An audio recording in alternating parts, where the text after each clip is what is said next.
Idea also is that अगर ये products Korea में बन रही हैं या ये अमेरिकन है या यूरोपियन है, क्या हमारे इंडियन स्किन टाइप के लिए ठीक है कि नहीं? प्रोडक्ट्स जो होते हैं वो देखो हम सब ह्यूमंस हैं, है ना, तो प्रोडक्ट्स जो हैं वो डिपेंड करता है उसके अंदर है क्या।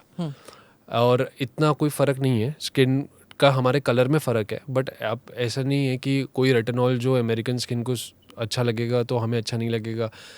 इट्स यूनिवर्सल होते हैं वैसे प्रोडक्ट्स भी।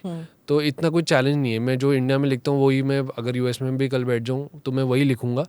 थोड़ा बहुत बस कलर के हिसाब से थोड़ा बहुत चेंज होगा ज़्यादा, क्योंकि उनके कंसर्न्स अलग हो जाते हैं। उनकी कंसर्न इतना पिगमेंटेशन नहीं होता, उनका कंसर्न एंटी एजिंग ज़्यादा रहता है, तो उस हिसाब से चेंज होता है। पर जैसे रेटिनॉल का इफेक्ट ऑन अ गोरों का स्किन, कॉकेशियन स्किन, और रेटिनॉल का effect on an Indian skin, retinol in the product, वो तो फर्क पड़ेगा ना उससे? बहुत ज़्यादा फर्क नहीं पड़ेगा, क्योंकि जो आपका कॉकेशियन स्किन है वहाँ वो थोड़ा सा थिन होता है, हमारे इंडियन स्किन थिक होता है और अफ्रीकन स्किन और थिक होता है।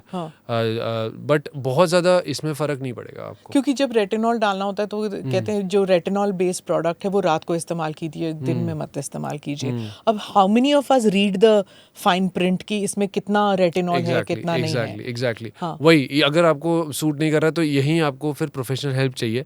एक बात मैं आपको बता दूं कि सब कुछ बाहर से, अच्छी जो क्वालिटी चीज़ें हैं आज भी वो बाहर से ही आ रही है। जो हमारे इंडिया में भी जो मैन्युफैक्चरिंग हो रही है उसके जो एक्टिव फार्मास्यूटिकल इंग्रेडिएंट्स हैं वो इंडियन नहीं है। मर्क करके एक कंपनी है, आधे से ज़्यादा तो वही बना रहे हैं, ठीक है, तो और वो उनकी क्वालिटी है वो बेटर है। तो वो आई थिंक फ्रांस की कंपनी है। तो अब जैसे टी ट्री ऑयल है वो ऑस्ट्रेलिया से भी जो बेस्ट क्वालिटी है वो ऑस्ट्रेलिया से आता है। तो अभी भी हम लोग उस लेवल का हमारा काम नहीं हो रहा है। हम लोग अभी क्या कर रहे हैं कि वहाँ से इंपोर्ट करके यहाँ बस मिक्स कर रहे हैं और अलग अलग कंपनी अपना ब्रांड ठप्पा मार के उसको बेच रहे हैं। तो एपीआई कहाँ से आ रहा है, ये चीज़ अभी सबसे इम्पोर्टेंट है।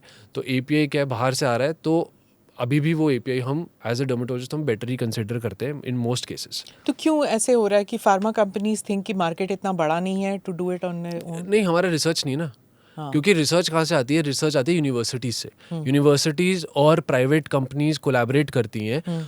प्राइवेट कंपनी उनको पैसा देती है कि आप एक अच्छा मॉलिक्यूल निकालोगे और हम उसको बेचेंगे, हमारे पास 16 साल 17 साल उसका पेटेंट रहेगा, हम उसको बेचेंगे। तो वो इंडिया में है नहीं।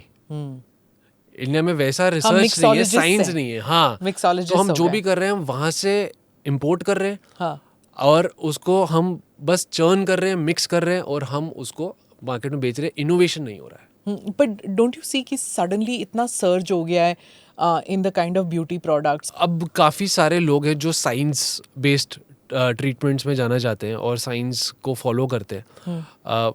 इसमें कुछ रोल हमारा भी है, क्योंकि हम बहुत ज़्यादा कंटेंट पोस्ट करते हैं और लोग उससे साइंस की तरफ झुक रहे हैं। बट अभी भी इंडिया में ऐसा नहीं है। बहुत सारे ब्रांड्स हैं जो बहुत अच्छा कर रहे हैं और जो कम्प्लीटली हर्बल और आयुर्वेदिक बेस पे हैं। तो जबकि वो मेरे थॉट प्रोसेस और मेरी साइंस से अलग है, बट बहुत अच्छा कर रहे हैं काफ़ी सारे। Click here to watch the full episode.